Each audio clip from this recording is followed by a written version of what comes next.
Hey everyone, and welcome! Today, we're diving into two worlds that, on the surface, couldn't be more different: the emotional, imaginative world of art and the logical, analytical world of philosophy. But what if I told you these two very different paths are actually trying to get to the exact same place: the truth? So let's just jump right in with a big question.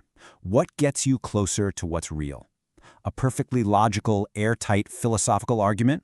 Or a song that just hits you right in the chest and moves you to tears? That choice right there is the heart of the tension between art and philosophy. You see, when you really boil it down, the core difference is this. One of them tries to explain reality, while the other tries to express it. They've got fundamentally different game plans for making sense of this crazy world we live in. Think of it this way. Philosophy and art have totally different toolkits. Philosophy is like a detective, right? It uses logic, concepts, and arguments to build a solid case for what the world is. But art's the storyteller. It uses emotion, symbols, and experiences to show us what the world feels like. For example, an artist doesn't have to write a 1,000-page book on the horrors of war. No, they can paint a single image, one that communicates all that suffering directly to your heart. It's a truth you feel in your gut, not one you just analyze with your brain.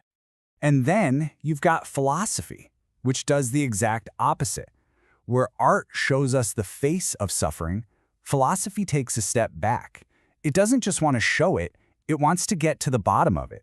It starts asking these huge abstract questions like, okay, but what is suffering really? Why does it even exist? It's trying to define the very thing the artist just made you feel. Now this tension, it's not new, not at all. There's a long history of some serious side-eye and even mistrust between these two ways of seeing the world. And you can't talk about this rivalry without talking about the big guy himself, Plato. For Plato, art was a massive problem. He basically argued that poets and artists are just making copies of copies. They're imitating the messy physical world instead of doing the hard work of seeking pure, universal truths through reason. To him, art was a beautiful but very dangerous distraction. But here's the really ironic part. The biggest critic of art was an incredible artist himself. I mean, Plato's own philosophical writings are packed with powerful myths, memorable characters, and dramatic stories. So even he, the ultimate philosopher, couldn't get his ideas across without using a little bit of art. Okay, so maybe they're not really enemies after all. Maybe all that fighting was just a big misunderstanding. Because when you look a little closer, you start to see that they don't just connect, they actually genuinely need each other. We see them come together in a few key ways. First up, there's a whole branch of philosophy called aesthetics, which is basically philosophers trying to figure out art. They ask questions like, what makes something beautiful? Then you've got art that is philosophy. Think about Shakespeare's Hamlet, wrestling with life and death. That's as philosophical as it gets.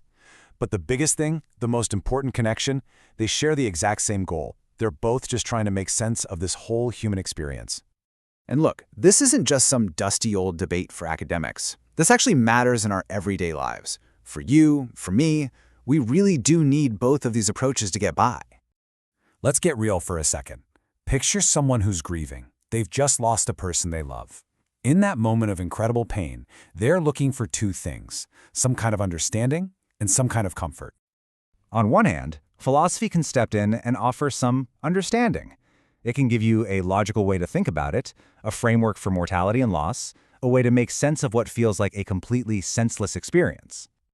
But let's be honest, sometimes a logical framework just doesn't cut it, right? Sometimes you don't need an explanation. That's where art comes in. Art offers a song or a poem that doesn't try to explain your grief. It just sits with you in it. It makes you feel seen and understood, and suddenly you're a little less alone. See how this works, right? They're two sides of the same coin. Philosophy without the heart and soul of art, it can get really dry, totally disconnected from real life. And art without the deep thinking of philosophy, it can end up feeling kind of shallow, pretty, but maybe without a point. They make each other better. You know, the philosopher Friedrich Nietzsche put it perfectly. He said, "We have art in order to not die of the truth." What he meant was that sometimes the raw, unfiltered truth that philosophy digs up can be, well, brutal. It can be too much to handle. Art is what gives that truth a shape, a form, a beauty that allows us to face it without being destroyed by it. So I'm going to leave you with this question to chew on. Think about your own life. What's hit you harder? What's changed you more? A powerful idea that completely rewired how you think, or a piece of art, a song, a movie, a painting that completely changed how you feel? It's a pretty good question to carry around with you.